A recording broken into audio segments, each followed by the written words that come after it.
వైద్యం అందించాలనే లక్ష్యంతో ముందుకు సాగుతున్నారని మంచిర్యాల శాసనసభ సభ్యుడు కొక్కిరాల ప్రేమ్ సాగర్ రావు అన్నారు. శనివారం కాలేజ్ రోడ్లోని వ్యవసాయ మార్కెట్ కమిటీ ప్రాంగణంలో నిర్మిస్తున్న ప్రభుత్వ హాస్పిటల్, హాజీపూర్ మండలం గుడిపేటలో నిర్మిస్తున్న మెడికల్ కాలేజీ పనులను పరిశీలించారు. ఈ సందర్భంగా ఎమ్మెల్యే మాట్లాడుతూ పేద మధ్యతరగతి ప్రజలకు మేలు చేయాలనే సంకల్పంతో అభివృద్ధి సంక్షేమ పథకాలను చేపడుతున్నామని తెలిపారు. అందులో భాగంగా మంచిర్యాలలో వైద్య రంగానికి ప్రాధాన్యత ఇస్తున్నామని చెప్పారు. మార్కెట్ కార్యాలయంలో నిర్మిస్తున్న హాస్పిటల్ వచ్చే మార్చి నాటికి పూర్తవుతుందన్నారు. అనంతరం 350 పడకల హాస్పిటల్ ప్రజలకు అందుబాటులోకి వస్తుందని తెలిపారు. అంతేకాకుండా ఐబీ స్థలంలో మాతా శిశు హాస్పిటల్, జనరల్ హాస్పిటల్లో పడకలు పెంచడం వల్ల భవిష్యత్తులో పీజీ మెడికల్ కాలేజ్ వచ్చే అవకాశం ఉందని ఆశాభావం వ్యక్తం చేశారు.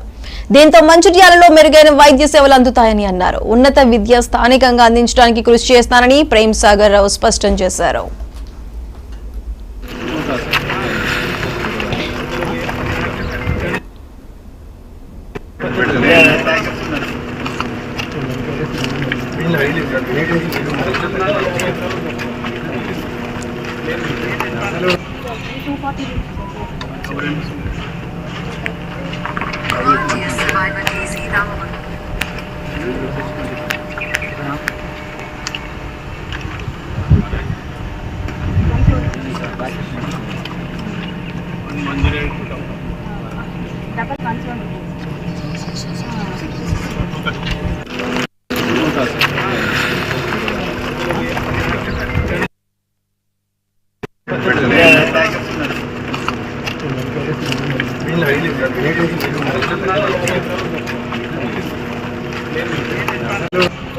$240